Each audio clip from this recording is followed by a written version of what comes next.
Hello, I'm Darren Jackal. I'm in my studio. I talk about design, product development, and mountaineering. Welcome to another edition of Experimental Design, Discourse, and Disclosure.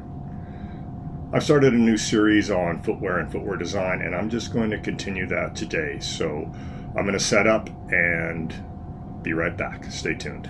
All right, I'm just going to start with a little more background on the foot and foot function. So I'm just going to read, this is from a document that I submitted for a PhD proposal, and I spent some time doing that. I was not ever able to complete it for a variety of reasons that I'm just not going to go into. So anyways, during locomotion, the foot has two functions: to work like an elastic structure in response to loading, and to work like a lever to facilitate propulsion. The foot must A. absorb forces and adapt to the ground plane during the contact period of gait, B. support the body during mid-stance, and C. become a rigid platform for push-off. The foot is formed so that rigid segments articulate with one another at joints. This structure allows the foot to change its behavior from flexible to rigid through compression and instant remodeling. The foot's capacity to both absorb and transmit forces is seen in the function of the transverse tarsal joint. So let's talk about dynamic foot shape for a second. Motion between the rear foot and forefoot occurs within the arches at the transverse tarsal joint. Significant motion occurs in this area during normal gait. For instance, Lee, in a study on the relative three-dimensional motion of the rear foot and forefoot, reported that during push-off in late stance, heel off to toe off, that the forefoot adducted an average of 9.3 degrees relative to the rear foot. Arch height augmented 10.5 millimeters. That means it raised the arch. And the medial arch shortened 14.7 millimeters, and the lateral arch shortened 8.7 millimeters. So this is significant. Finally, Frechette and Boucher, butchering their names, these are a couple of guys who were instrumental in developing these sort of ideas, proposed that a comfortable shoe would match the dynamic changes in foot shape and dimension, and Lee suggested the design of a comfortable shoe would be based upon functional foot anatomy and correlate to the shape and function of the foot. This is where we're at. I'm using this idea of matching functional anatomy and shape to develop and design my footwear. Let's start this discussion with just a quick overview of the gait cycle. So we have heel strike of the right foot, and then weight acceptance, mid-stance, heel off, and toe off. We're going to start with the swing phase when the foot is not in contact with the ground and it's considered open kinetic chain. That follows directly after you have toe off from your last stride. So if you look at this foot in this situation, you can see that it is fully plantar flexed. The toe is fully dorsiflexed.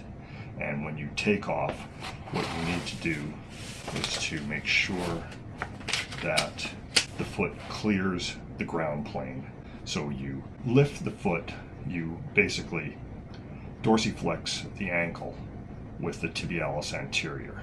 This is going to clear the ground plane, and it's going to prepare you for takeoff. It also is going to supinate the foot at the subtalar joint.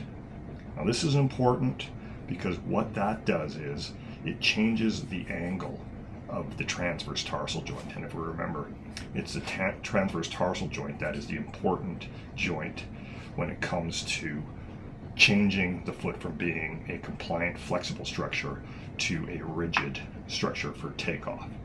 The tibialis anterior is going to help your foot clear the ground plane, and then it's going to keep your foot from slapping when it hits the heel on the ground, and that's heel strike. Okay, so let's just take a look at what happens at heel strike. So I'm going to just tilt this, and this is our foot.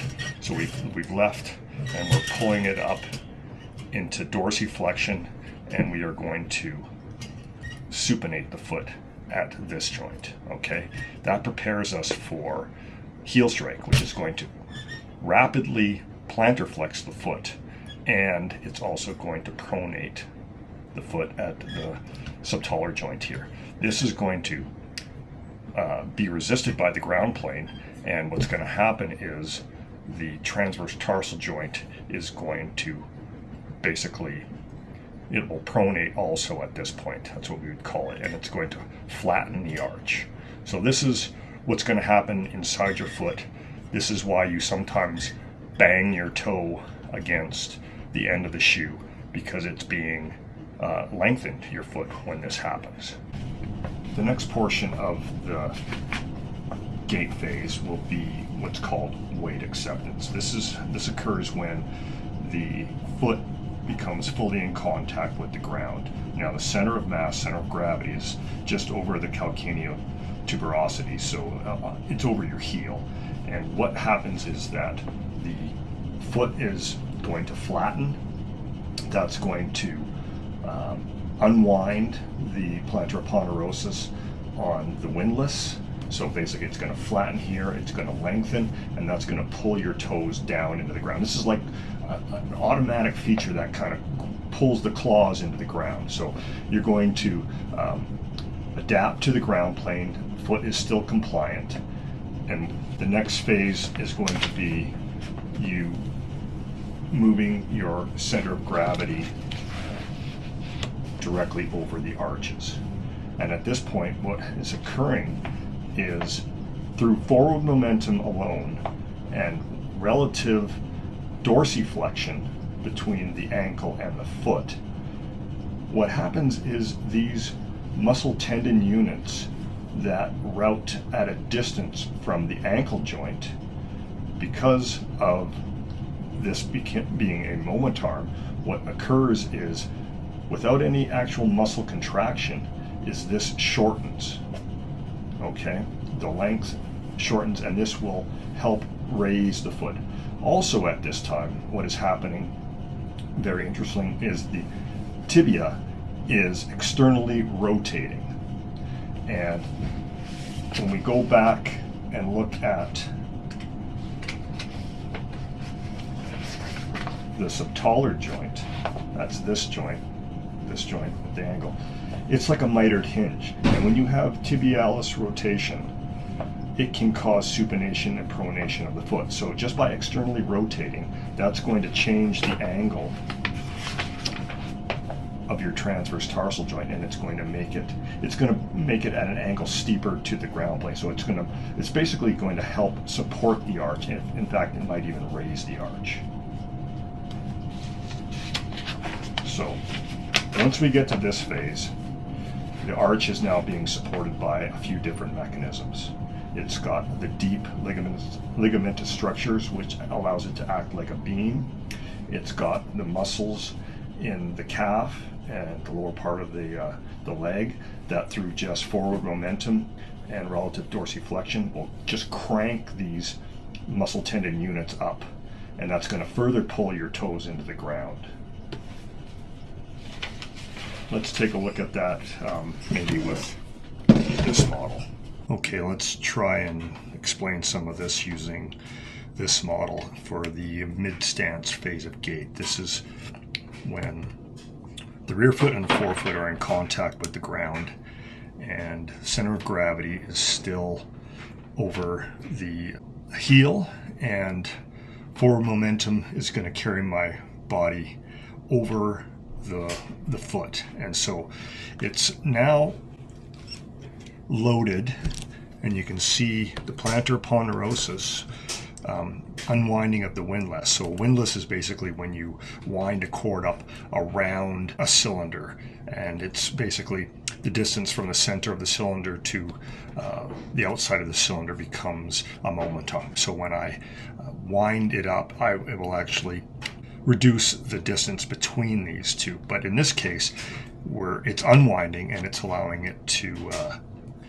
basically lengthen the foot and pull the toes in. So this is going to be what resists the load at this point. As the leg, the shank, and the body comes over, it's going to do two things. It's going to relatively dorsiflex, and it's going to externally rotate at the tibia.